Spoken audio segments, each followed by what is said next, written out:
Tapi kalau saat itu kan, apalagi pada periode kedua 2019, Jokowi dipasangkan sama siapa saja pasti menang. Apalagi Ma'ruf Amin kan gitu. Kalau saya membaca sebaliknya. Gimana? Justru kalau di 2019 salah pilih cawapres bisa kalah Jokowi, Bang. Gitu ya. Kenapa memilih Kiai Ma'ruf Anies last minute? Karena isu agama begitu kuat. Coba bisa dibayangkan Jokowi itu ya dihadapkan pada satu polarisasi politik yang cukup ekstrim.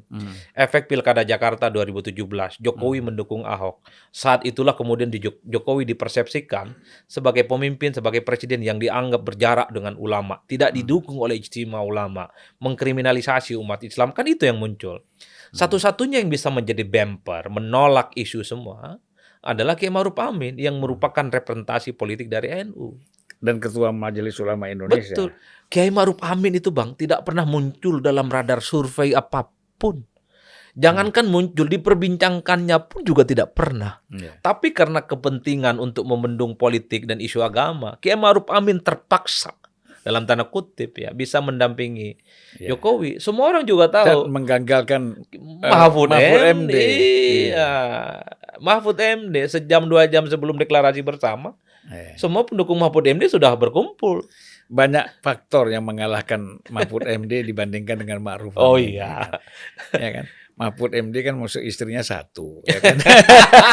Pak Ma'ruf Amin kan keberaniannya luar biasa. Gitu. Itu kan keberanian dunia akhirat itu kan. Kalau Pak Ma'ruf Amin ya. Iya. Dan di periode kedua Jokowi approval ratingnya rendah, Bang.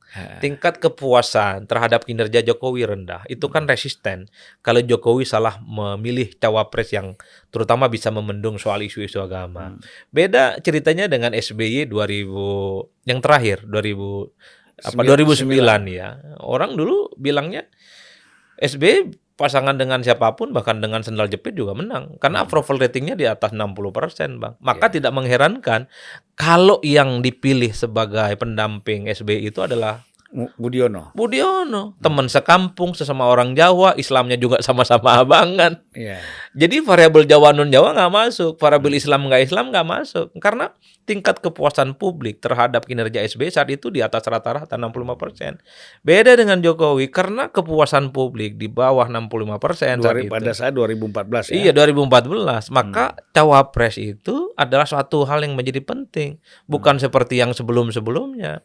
Apa yang dicari oleh Jokowi? Variabel soal Islamnya, Bang, yang lemah saat itu. Maka dicarilah sosok tokoh yang kemudian mampu mengonsolidasi kekuatan politik Islam yang selama ini bisa berhadap-hadapan secara diametral dengan pendukungnya Prabowo saat itu, yang istimewa ulama, dikit-dikit ulama, kriminalisasi, anti umat Islam. Kan itu sebenarnya kenapa Kiai Ma'ruf Amin menjadi relevan dalam konteks itu. Sekali lagi, kalau tingkat kepuasan publiknya rendah, itu beda ceritanya soal cawapres. Tapi sebaliknya, kalau tingkat kepuasan publiknya tinggi seperti SBY di periode kedua, jadi Islam non-Islam menjadi nggak penting. Jawa non-Jawa tidak terlampau penting. Islam santri ataupun Islam abangan tidak terlampau penting. Karena merem saja sudah bisa memenangkan pertarungan.